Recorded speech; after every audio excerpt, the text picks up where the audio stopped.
All right, it looks like we're live here with our new episode of Count the Bucket. As you can see, we've changed faces a little bit. Nick called text a couple of days ago saying that he had a Christmas party to going on. So I told him, of course, that is okay, but that's all right. We've got a special guest here. Jack is here with us. Of course, he is with Unwrapped Sports Network and as much more things as well. Jack, just go ahead and introduce yourself. Give us little call outs where we can find you on the social media and everything like that. Hey man, yeah, thank you for having me on. I'm Jack Morgan. I'm co-host of the Golden Hour podcast and the Curse of Billy Penn podcast. I've been with Unwrapped. I'd say around 4 to 5 months. It's a lot of fun. Okay. We got a lot of exciting stuff to talk about. I'm in my senior year for college or senior year for high school, so looking at colleges and I've been watching hoops and sports for a long time, for like the past 9 or 10 years. So, yeah, love talking hoops. I'm ready to get this underway here. Awesome. Sounds good. Of course, myself, the host always, Michael. You can find me on MDLawson00. That's my TikTok, Instagram, even my TikTok as well. Don't do it too much. I'm a little old. Hear him talking about the Jack's in his senior year of high school makes me think, oh, my goodness, that's almost been 16 years since my senior year of high school. But, that's why we love sports. It doesn't matter how old you are. Everyone has a connection through sports some way where we can all get along like that. And that's one reason why I love Unwrapped Sports Network, where it's a different age group from teenagehood up to, I think we have a couple guys maybe in their 40s. But I also want to give a quick shout out here, too, before we get started too much into this. Guys, go check out Colorcast. It's an app that you can download only on your Apple products right now. They are trying to work it on over to the Googles and everything like that. Googles, if that's a word. But anyways, go download that. Check us out on there. We are partnering up with them and really trying to blast that as much as we can. It's a great little app here where me and Jack are co-hosting on there just like this, but it's through our phones right now, and it's all audio. You can actually get on there and listen to people talk about their basketball games going on, like we're going to jump into and kind of talk a little bit about what's going on with the Golden State right now. Can Steph Curry break the record? If you're watching the game, it's in the fourth quarter. And, of course, Jack, which has been great to have him on here, he's actually a fan from up in Philadelphia of the 76ers. Yeah. So we'll go ahead and get started in the Jack. Jack. Obviously, we know he's only 2 of 8 as of right now. Steph Curry, he needed 10 three-pointers today. Looks like he's not going to break it. There's 8 minutes left, and I'm looking here. He's 2 for 9 from the three-point line now. As Philadelphia is up, 8 minutes left to go in the game, 81-78. Have you watched most of the game today? I watched about I'd say about 3/4 of the third. I was actually out. My brother was doing stats for a high school game, so I was watching at it. And I was following along on my phone, but I think there was a lot. The Sixers, they were down by about 13 in that third quarter. They came back. Curry hasn't been a great night for him, but you got to credit Matisse Thybulle. He's been incredible tonight. He's been all over the court. He had a block on Curry too. I think maybe 2 of them. He might have had 2 blocks. He does actually, yeah. So okay. I mean, it was going to be a tough matchup for Curry either way. Sixers have a couple of good perimeter defenders, even without having Ben Simmons.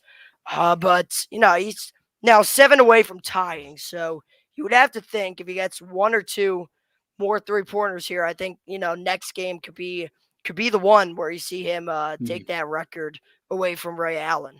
And it's actually, I think, against New York Knicks in New York, so I actually think that'd be perfect. Just a great moment in New York with ironic, the whole. Yeah, definitely. And down to 7 or 6, however many more we get closer to here by the end of the fourth quarter here. Yeah, I definitely think it's a game that we need to try to live stream if we can and just kind of broadcast that, because it is amazing that he's got so close already. I seen a stat, and I cannot remember it. It's been a couple of days ago. It was showing Ray Allen, the threes that he's made, and Steph, of course. But Steph had done it in almost half of the games. It was a little more, but it was almost half of the games than what Ray Allen's done this. And you just think, like, Steph, I want to say he may be in his 30s, 31, maybe 28, somewhere in that area. So, like, he's going to be passing this record probably next game. I would almost say next game. Yeah. How great can we talk about Steph Curry in this? Because, like I said, a little over half to do what Ray Allen's done. He's got more years to go. I mean, he's the kind of player that could actually transition into like a Klay Thompson player, come off screens and just shoot. So, I mean, like, this guy's got years left to play. Like, how high is this record going to be by the end of his career? Like, I mean, can you just imagine how high it's going to be? It's going to be crazy. We talk about all these unbreakable records. Mm-hmm. We on Colorcast, there was I think, Michael, you might have done a hot take on this as well. Mm-hmm. What most unbreakable record in sports. Mm-hmm. By the end of his career, I think that this record would be the most unbreakable one. I thought it, and I say to this day, and I don't know if this will hold up by the time Curry's done, Wilt's 100 points. Right. I think that there's a possibility that record that he will, it seems right now, inevitably set, it's going to be a very high mark, and there's not even a lot of guys in the league right now that are close to breaking that record. You got to remember. So you got to look at the future, and some guys gotta either go 18, 20 years like Ray Allen did and be a great 3-point shooter, or be the next Steph Curry. And I don't think that's going to happen for a very long time. No, I don't either. I'm trying to look up at here real quick and see how many games Steph has played to just kind of understand this. He's 33, by the way. Okay, he is 33. Okay. Which is crazy. Yeah. I mean, 33 is getting older, I'll say. Yeah. And, let's see here. How many games? Then again, like you said, though, he can always take on that role of like Klay Thompson just coming off screens. He has played in 786 games. Wow. And he has that 200, and I'm just going to rough guess this. Ray Allen's record is 2,977, so I'm guessing Curry is like 2,970, so I mean. Yeah, I think it was something 83, and then Curry's at 76. Okay, Ray Allen played 1,300 games. Oh my gosh. Yeah. So that's dang near half. Yeah. Yeah, I mean, that's how close. So, I mean, let's just say he plays 1,300 games like Ray Allen, because he can easily transition to a Ray Allen kind of type of player if he, wanted to. So you're basically going to possibly double that record. And as he gets older, he may not be able to be shooting that much. So we're almost looking at possibly close to 4,500 by the end of this, because he's at 2,900 now. That is a possible number. Yeah. So that would be, and the way the NBA is now, I mean, it's always changing. We know that, but like, that's going to be a very hard record to break. Again, like we were talking about the unbreakable rule records and all that stuff. I don't think 100 point will ever be broken. I think Wilt will always have that 100 point record. Now, probably. The way the game has changed, Trae Young could end up even challenging him a little bit on this. I don't think so, but it's going to be a type of player like that's on a team that it's just gun it and go. But I think I would say this. I think the record would be more likely broke of threes in a career than the 100 point. Do I think either one of them will be broken? I don't. Because, you could have this player that is just knocked down 3-point and that's it. Steph Curry is not only knocked down 3-point like a sharpshooter, but he's also a nice ball handler, and he can pass the ball. Yeah. I mean, he is everything in the one. Like, I used to like Steph Curry as a player. Now I love him. Like, you see him more on TV a lot, especially in the East Coast and Kentucky, where you don't really get many West Coast games, but where they now are a top contender team, you see them more on primetime and stuff. He is outstanding. And you either fall in love with him or you hate him, because, he's almost cocky, but to me, he's just having fun. Like, there's a difference, and I feel like he's just doing fun. Like, how many times have you seen a little highlight of him pregame shooting a shot from like 20 feet in the stands and still making it? Like, I don't think he's being cocky with it. I actually think he's a clown, like he's just out there goofing off with it. I mean, do you feel like that? Are you a fan of Steph? Oh yeah. I think the funny thing is, there's guys that I remember thinking about this last year and kind of saying this. I hated Steph Curry when we lost to him. When the Uh-huh. Sixers lost him last year, and the only reason I hated him is because he was so good. Right. It's like, dude, I hate how good he is. And there's a difference between guys that are like, screw this dude. I just don't like him at all. Mhm. He has such a level of respect. You hate how good he is. I Oh, mean, yeah. that's how I'd put it. Like, I remember back when LeBron was with Cleveland and they had their whole 2-3 years in a row of Yeah. playoffs finals. You know, Curry threw that mouthpiece and almost hit a fan. And I've got some friends Yeah. that don't like Curry and they love LeBron. So it's their, that's the arch rival then. He's like, I can't believe you like a player like that would throw something like that and hit a fan. I'm like, dude, he was in the moment and threw it down. It just happened to hit the fan. Like, you are like trying your best to find a reason to hate Steph Curry. The dude just goes out, smiles, has fun, and plays. Like, you can't hate him. That's how good he is. That's how good he is. People try and find reasons to hate him. Mm-hmm. Like, or discredit him. I'm going to ask you this. Where do you rank Steph Curry in the NBA right now, present time? I would, right now, this year, I think he's the best player in the NBA. Okay, so you got him at one. I think it's him or Giannis. Both of them have been incredible. To me, Kevin Durant is one of the greatest players ever to play, just because 7 foot, ball handling, everything. But the way Steph is playing right now, you have to put him at number one. I know some people, like you said, would go with Giannis. But, I'm not dogging Giannis because he's an outstanding player. But you can let him shoot the three. Like, you can back off of him a little bit. He has a flaw, I'll say that. Steph Curry, only thing his flaw really is he's small. But he can still get to the rim, Yeah. So, I mean, to me, I would go Steph Curry. I know some other people probably wouldn't agree with me. I actually didn't think you would, so I'm kind of glad you did agree with me. So it makes me feel like I'm not as dumb. But, yeah, I think Steph Curry right now in the NBA is one of the best, is the best player. I find it tough to not put him at number one. And I know that once he retires, and I'm not going to make a rankings. I won't make I can't legitimately and fairly make my top 10 NBA players of all time rankings until LeBron, Steph Curry, all these guys, until LeBron, Steph, KD, they all retire because they keep on getting better. You keep on finding reasons to put one above the other. I want to let them run their course, have their careers, end it, and then, all right, let's reassess. I mean, both of those three are so good. We're so influential to the game. It's kind of like Magic and Bird, how they advanced the game. Steph Curry advanced the game and changed the game.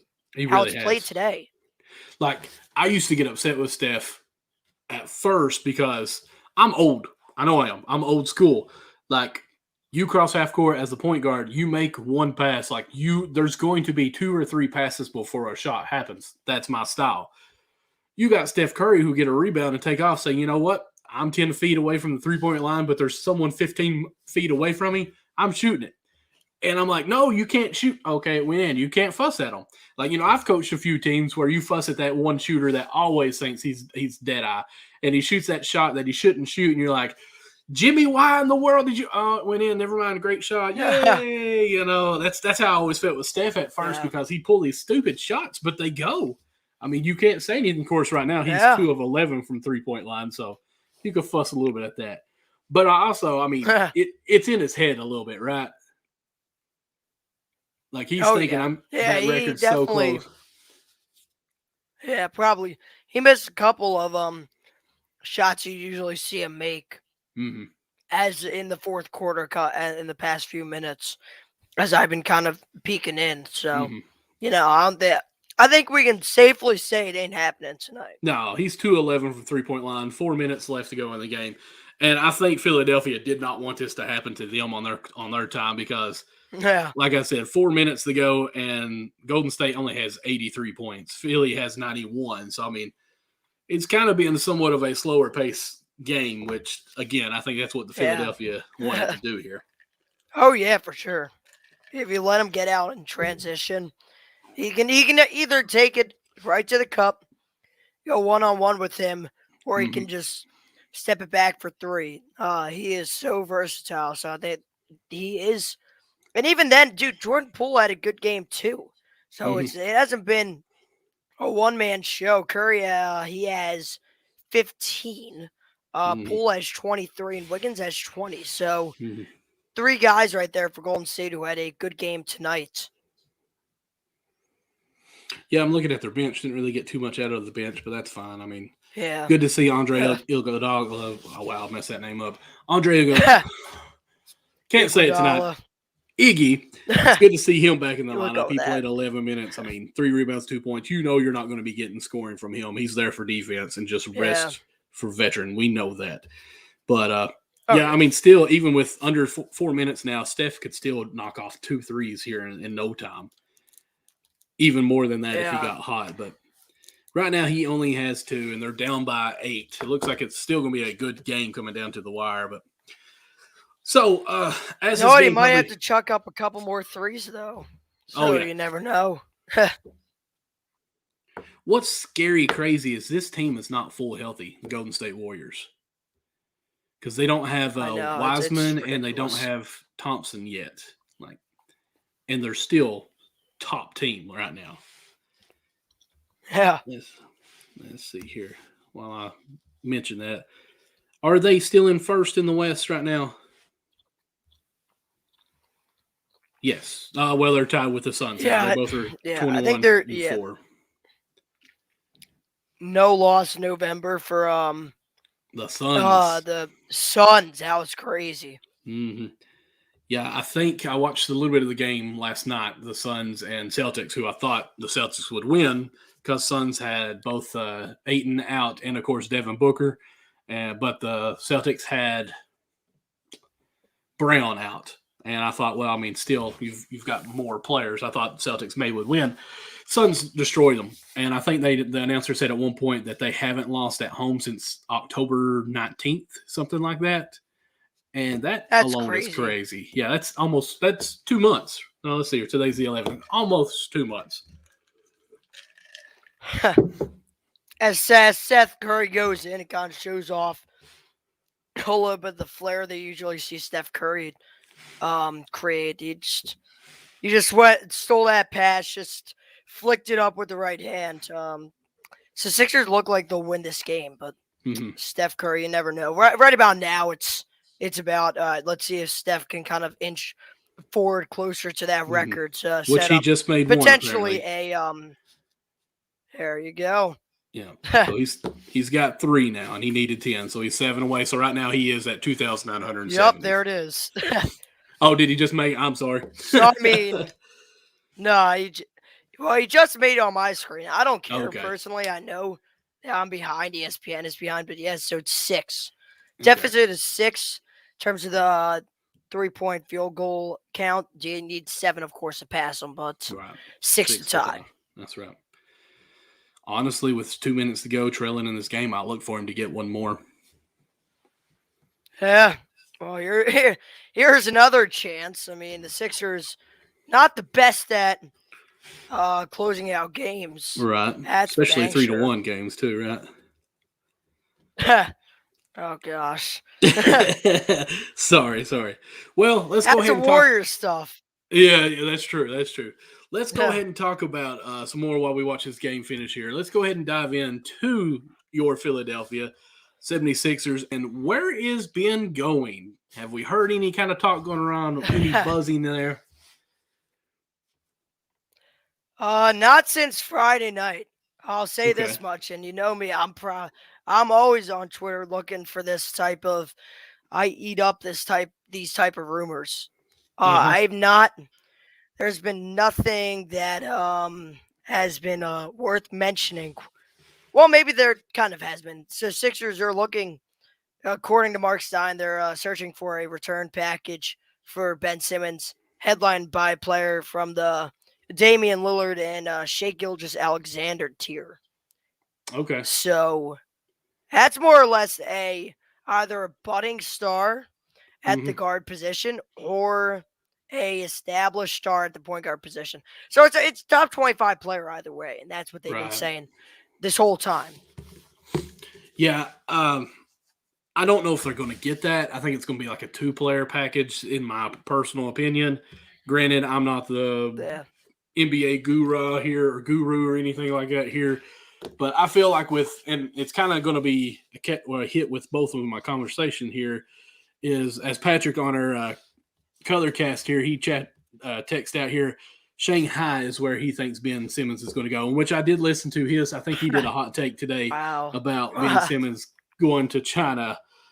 And I can't remember who he said in it that was coming back over. Jimmy Fredette, I think it was.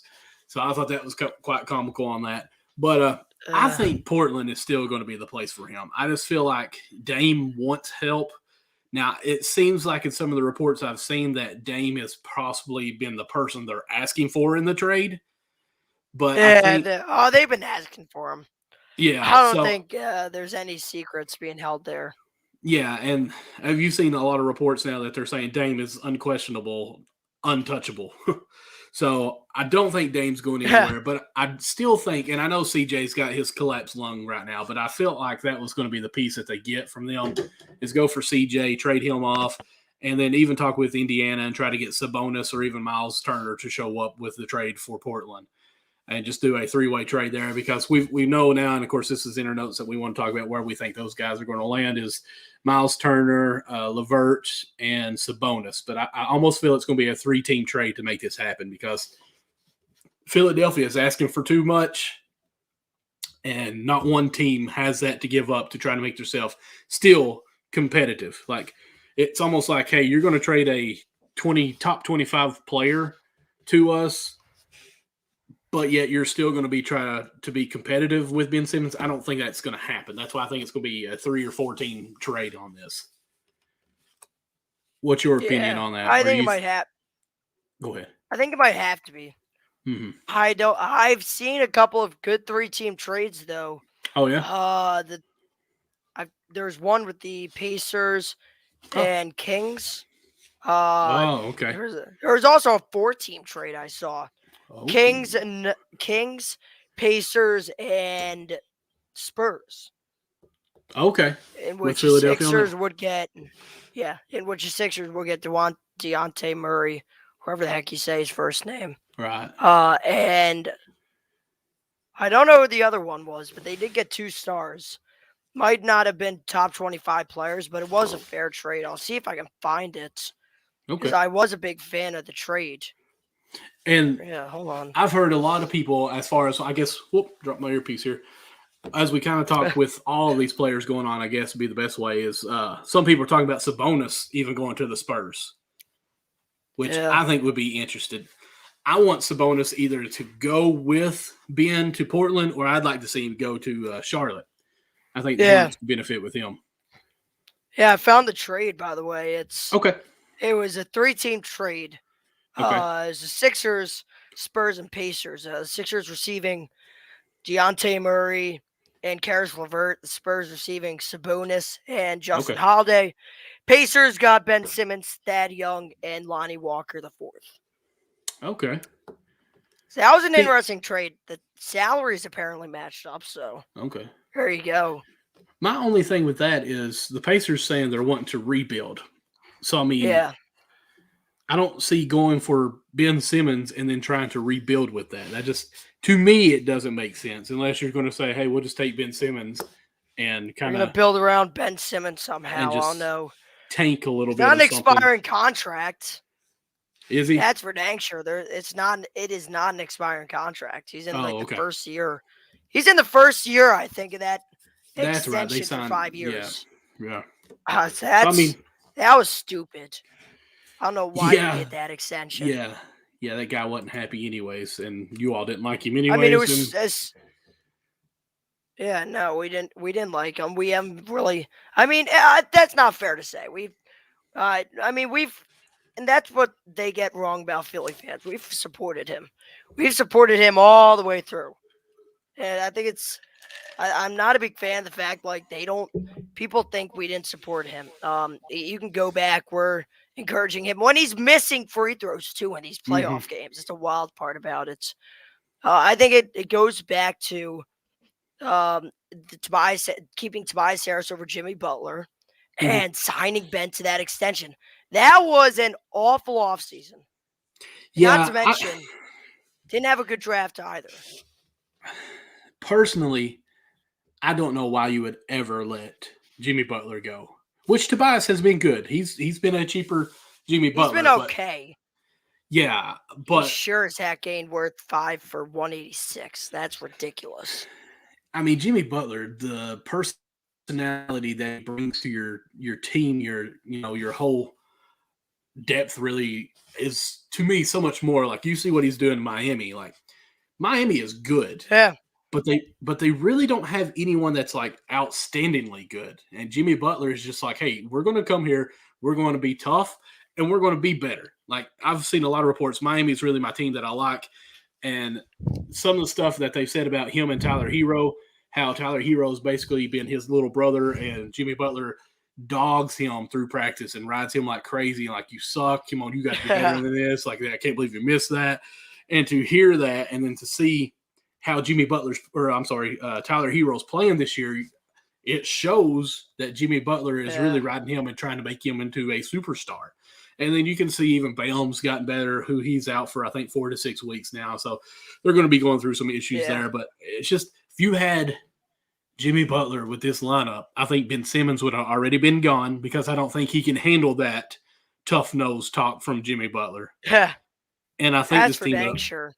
And that's really the issue. That's why I think they let Jimmy Butler go, is because they were too committed to Ben Simmons for the future and trying to protect Ben from being bullied, if you will. Well, here's what my problem was. Hey, they picked, so you had Brett Brown in on these decisions, right? Mhm. They picked Tobias Harris because he didn't provide any issues in the locker room. He didn't speak up. He's not the one that's being a leader. He's a complimentary player. He doesn't bring up any issues, bring up anything with the coach. He's just there, and he plays well. Jimmy Butler is a stand-up type guy. He's a leader. If he sees something wrong with your scheme, he's going to tell you. Brett Brown couldn't handle that. And there's many reports that have shown that. And there was the Jimmy Butler said, I don't know if it's true, but I believe Jimmy Butler first before I believe Brett Brown or anybody in that front office, those clowns. There was a report that apparently they said, one of the front office guys said to Brett Brown or another coach, do you think you can handle him as a player? And this is on the JJ Redick podcast. He came on and he said, you know what? I'm good. I'm good. I'm leaving. You guys can figure out what you're going to do without me. But like, if you don't want me, I don't want to be here. So all that blindness by the Sixers, just missing out on that possibility to have Butler here. They would have won the championship if they kept him. I promise that, because I think we would have got past the Hawks. Huge chance. Yeah. Oh yeah. Because there was no closer in those games. Joel Embiid, I love him. He can't be a closer. I'm sorry. He goes down the post, and if you bring a double, he's going to want to take the shot, and he's going to throw up some crap shots. There's no way to get a play rolling for him out the inbound pass. You can't even blame Brett Brown. You can't blame Doc Rivers for that. It's just not an ideal situation to have him be your closer. That's what worked so well with Jimmy Butler. There were so many games that he was able to, you gave him the ball and you moved out the way. And he went ahead and he worked. He broke his defender down and he did his thing. Oh, yeah. And, I'm going to back up and kind of go here a little bit. One of my favorite players in the NBA is Shaq. Absolutely love him. Think he was so dominant at the post of everything he did. But the only thing is, you can't really have a center or a four to be your best player and win a championship. Dirk did it, but you had Jason Kidd. Shaq had to go to L.A. and win it with Kobe. He had to go to Miami and win it with Wade. It's kind of with Joel Embiid to me. Like, it's hard. A big man can't dribble up down the court and then back someone down to try to score. Like, you've got to have a guard that can get it to him, and still they're also not that fast.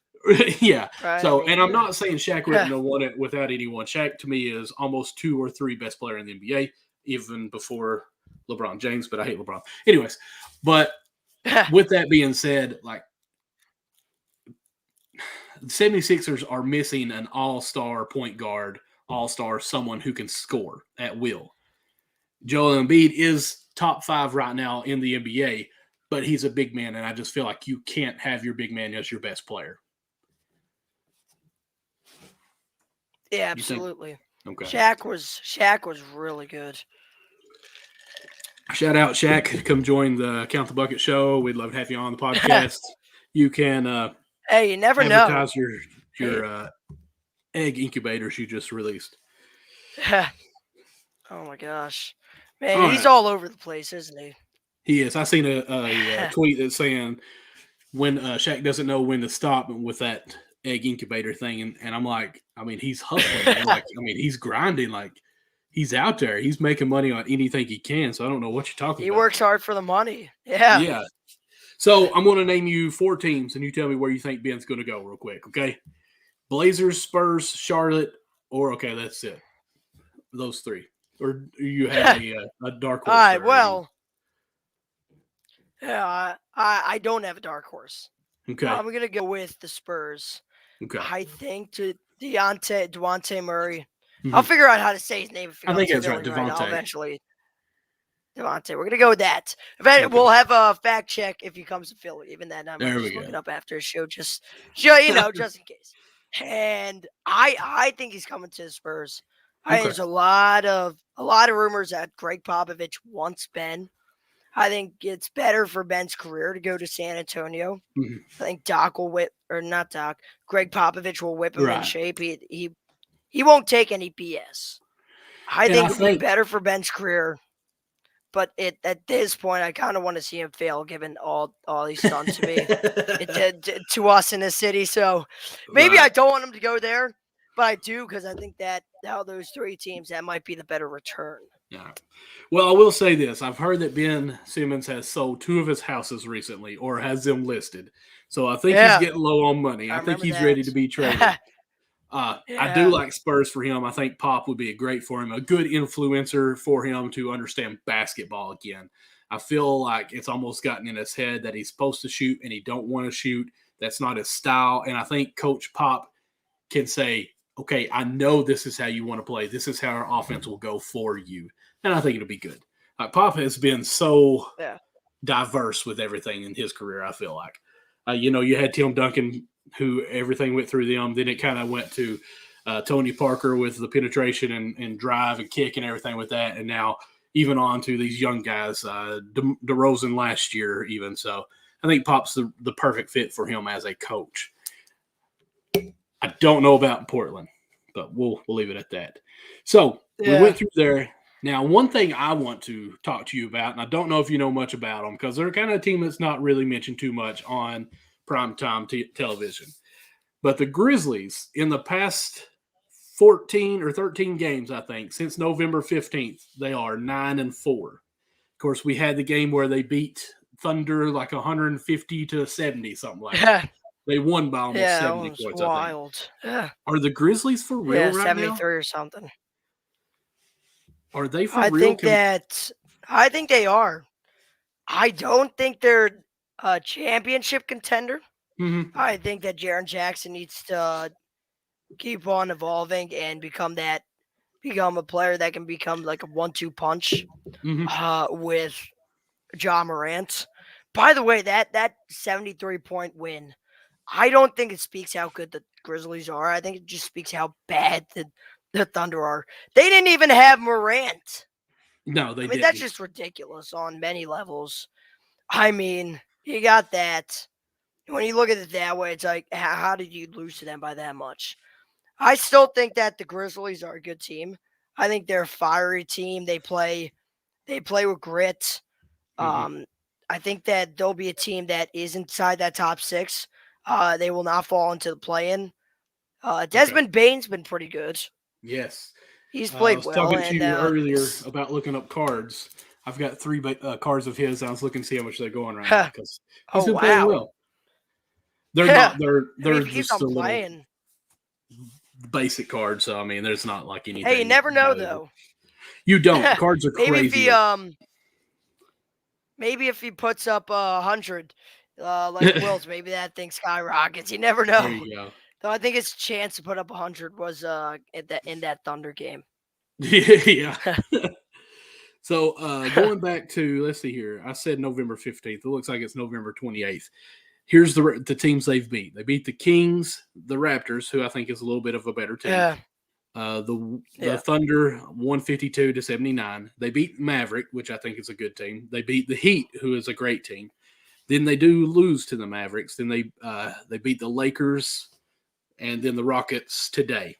So the next few games that they play 76ers, the Blazers, the Kings, the Blazers, and then the Thunder. So I really feel like of this 9, and I can't remember what I said, 9-5 maybe, that they could win the next 1, 2, 3, 4, 5. Out of the next 5 games, I think they could win all 5 of them. I want to stretch that even further and look at their schedule to end the year. End the year. After the you're saying the fiscal stopped year. after the Gotcha. after December Golden 31st. State. Mhm. After Golden State they have the Kings, the Suns, the Lakers, San Antonio, and then let's go one more down for good measures. On January 3rd, they have the Brooklyn Nets. So this stretch, I think, will tell us a lot about the Memphis Grizzlies and who they are as a team and whether they will be contending for the NBA championship this year. So that's 11 games. These next 11 games, and again, I've already think they're going to go 5-5 of who I said there. I stopped at the Warriors. I think it's at the Warriors, so I think they lose that one. So that's 5-1. Yeah. I think they beat the Kings again, 6-1. Suns, I think they lose. Lakers, I think they beat them. So I'm going to say they're 7-2. Then Spurs are up in the air. I'm going to just say the Spurs because they're the Spurs. So 7-3, and then you never the Nets. know. Yeah. So they could be 6-4 at the end of this stretch. That's not right. 7-4 at the end of this stretch, or they could even be 8-3. So I think either I can see it happening. As long as they come out of this stretch with a positive record above 500, I think it's a success. Oh yeah, and right now looking at the standings, they are in 4th place.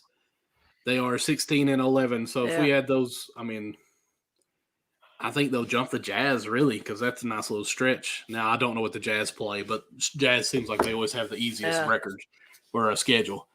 But I know. Yeah, I think what it is, but by the end of this year, I think, let's see here, they are, I don't know. They're 5 games behind the Jazz. I'm sorry. I'm totally wrong. They're 4 games behind. I was looking at winning streak. Jazz have won 7 in a row, so that's pretty good for the Jazz. Yeah, good Lord. Yeah, they've won some good games. Yeah, man. They have an easy schedule coming up, though. Who, the Jazz? Or they have, that would be the Jazz. Okay. They have the Clippers, the Spurs, the Wizards, the Hornets, Minnesota, and Dallas. So, I mean, it's then San Antonio, Portland. So not as weak as tough schedule at all compared. Kind of compared to the God, totally Grizzlies. forgot what we're talking about here. The Grizzlies. Not as difficult as a schedule. Should I say? Well, that's like, I mean, last week when we did our show, me and Nick, we were talking about how great the Timberwolves were being, but I think since then they've lost 4 or 5 in a row. So we'll say that they're starting to trend in the right direction there. But yeah, Clippers be a tough game. Spurs always tough. Wizards tough. Hornets even tough. I mean, yeah, that's a tough little stretch all the way out. I mean, they play Timberwolves twice. Trailblazers, they're hurt, so I think they can win that game there at the end. So yeah, I mean, I think by the end of the year, the Grizzlies may be in that 3rd spot now. Yeah, that's a real possibility. I did not know they've already announced who won the Heisman. Yeah, I know. I did not see that live, but no, I just Alabama quarterback to win the Heisman. I wouldn't have thought that. That's crazy. Mm-hmm. Yeah, no, it's second in a row, of course, but like uh I saw that stat and I'm like, there's no way that's true. But apparently it is. Hmm. Well, all right. Let's see here. Let's just move on a little bit. We've talked quite a bit about the Grizzlies and where we think they're going to go. Let's see here. We didn't go in deep. I kind of talked about them, but let's transition to the Pacers stars. They've already talked about how they're going to break it up, and Sabonis, Turner, and LeVert are all probably going to be traded. Where do we think they may be going? I think there, of course, there's a possibility the Sixers snag one of them. Right. The Spurs are in it. I feel like there's like a 5-team ring of teams that are kind of looking to trade with each other, and then the other Okay. teams are content where they're at. You got the Spurs, you got the Hornets, you got all these teams. I think they're going to be involved in a trade that Mhm. that does have Ben Simmons in it. I think there will be a 3 or 4 team trade that has the Sixers shipping off Ben Simmons and the Pacers stars being floated around to make the trade work. So I'd be quite interested to see where Karis LeVert goes as well as Mhm. Sabonis. I don't think Sabonis goes to Philly. I think he goes to a team where he can be the main pain presence. I think Mhm. Embiid and Sabonis would be a crapshoot I inside. agree. But I think that I think maybe goes to the Spurs. Spurs. I think it'd be fine. I do just see something here popped up on Bleacher Report on NBA rumors says Turner is interested, or let's see here, Turner of interest to the Lakers. So Miles Turner might be on his way to the Oh, Lakers. I don't know. well, that would be interesting. Yeah, I don't know how it would go. Patrick on our color cast says "Go Spurs, go!" Must be a fan there. Let's see here. Oh, here's actually a thing. They did a poll for Ben Simmons where he's going to end up, and they actually say 33% for the win is the Blazers. I was trying to look see if they're talking about Yeah. uh, my Philly guy. Go kill it, Jack. Of course, Michael too. That's from Ben. Thank you so much for joining us. We appreciate it. Oh, I dropped my Sir earpiece Ben. again. Let's see here. Here's a new one. Oh, Oh, I man. guess that's why the Thunders are in the conversation because SGA is interested or wants him. Yeah. Yeah. I mean, honestly, who doesn't want SGA? Yeah. He's a hell of a talent. Let me, let me block this real quick. Do you think all three of them go in the same trade, or do you think they may be different trades where they break up? I think a couple of them. I don't think you could possibly put them all in the same trade. I think Okay. there will be a few trades that kind of break them up because that's a whole core. I don't know if you're gonna. Apologize. Very good. I don't know if you're gonna trade Brogdon. If Mm-hmm. so, maybe you can slide him in there a little. A little stocking stuffer in the Ben Mm-hmm. Simmons trade. I'd like him. But anyways, yeah, I don't think you could possibly get them all in one trade. I think that it'll be a bunch of single trades where these guys go. Okay. So I mean, I'm excited to see the trades because I think there's going to be a lot of trades that'll happen within a 1 week span. Mm-hmm. So that it'll be a fun week. I think December 15th. After that date will be when the trades start to open up. I think is for that all teams. Wednesday.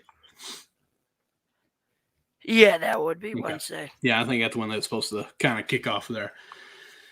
Well, I don't really have too much more to talk about. Me like Ben's conversation. But is there anything else you want to bring up other than my Kentucky Wildcats losing to Notre Dame today?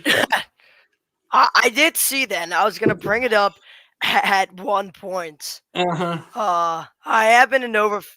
I've been a Nova fan. Okay. Probably will be taking a little bit of backseat to that fandom once I go to college. Gotcha. P.S. Didn't have the grades to get into Nova. Sad day, I know. But anyways, they're playing Baylor tomorrow. Okay. Number 2 Baylor versus number 6 Villanova. That's a game to look forward to. Mhm. That'd be And nice. poor Kentucky. That looked like a tough loss. Well, I didn't get to watch most of it because my wife and the kids, we all actually went out to do some shopping today, last minute Christmas shopping. But That's a nice distraction from yes, from a loss to Notre that Dame. game. But here's what's Yeah. funny. If you live in Kentucky, all you got to do is look on Facebook and you can see exactly what everyone thinks should have happened in the game. Like, we really breathe Big Blue basketball, just be honest with you.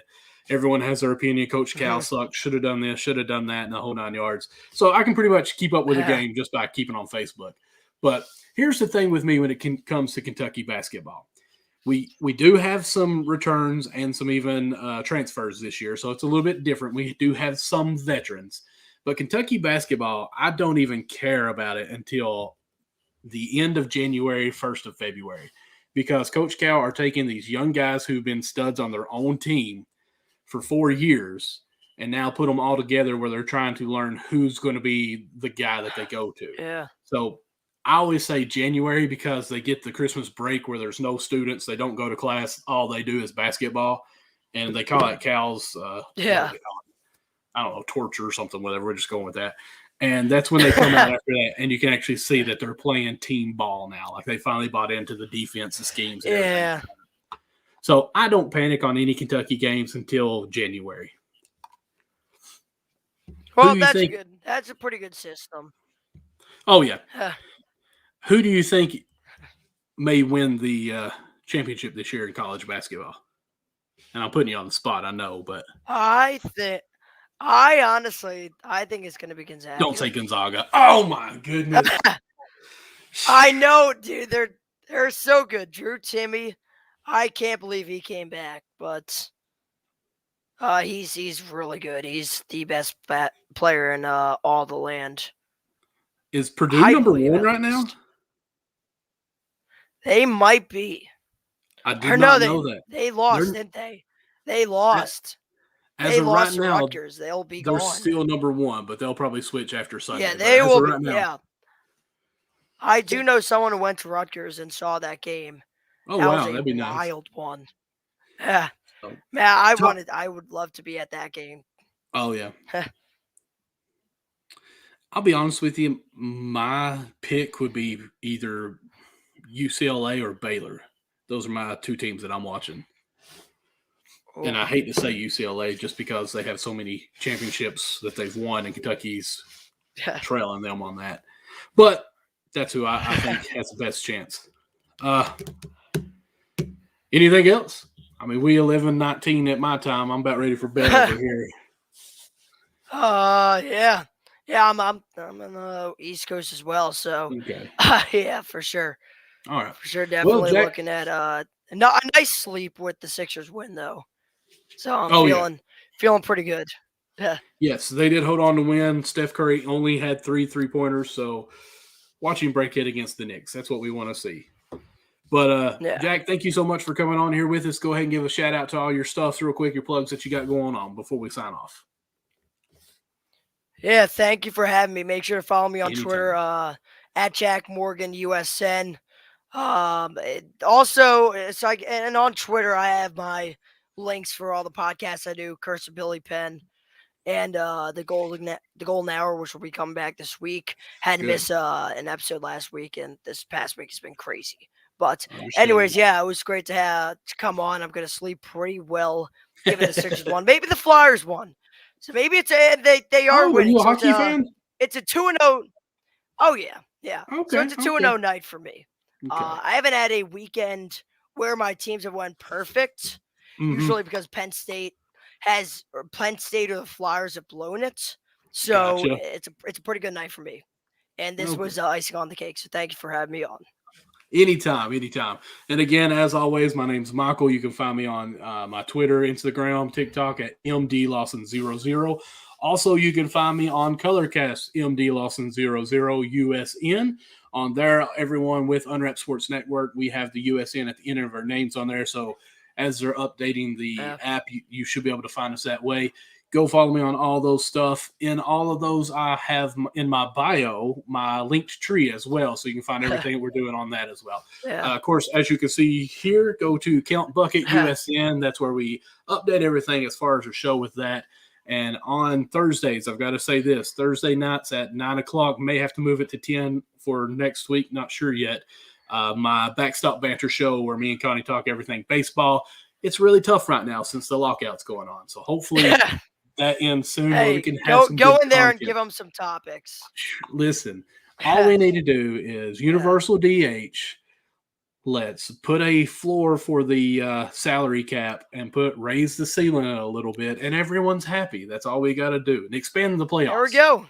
And we're set. Yeah, expand absolutely. I love it. The playoffs need to be expanded because the owners make every dollar from those, not the players. So the owners get paid from there. You raise the floor. Everyone gets more salary that way. You raise the ceiling. The players get more salary. Everyone's happy. End of show.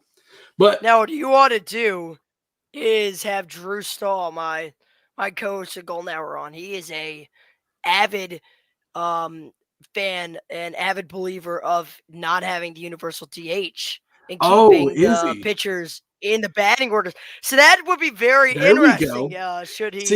Should he want to come on? I think he would be. Yeah, absolutely. But see, I was with him before 2020 with the shortened season and seeing the universal DH for my Cincinnati Reds and how well it played for us. I fell in love with it. We had a couple pitchers on the show with us once. I don't know if you know who TJ Antone is, but he pitches for the Reds now. Yeah. He blew his shoulder or his arm out, had to have Tommy John surgery. Yeah. And I asked him, I said, when's the last time you actually batted? He said, maybe my first year in college. So, I mean, he's been 4 years of college. Well, there's 4 fingers. I didn't raise it high enough. 4 years of college, whatever time he spent in minor leagues, and then up with the Reds. So, I mean, there's 5 years that he's not had a bat in his hand. So, you're thinking it's kind of dangerous to put pitchers out there, really. Yeah, for sure. But I totally agree with you. The ones that then go to the bullpen and then have to come back out and do an opener and they have to bat. Yep. But we'll go ahead and call it quits there since we're switching over to baseball. I don't want to bore everyone on that because you got to be a true fan of baseball to listen to a talk show of it. But again, Jack, thank you so much for coming on there. Anytime you want to join back with us, absolutely. The seat is open for you. You know that. But everyone that's tuned in, thank you all so much. And everyone have a good night.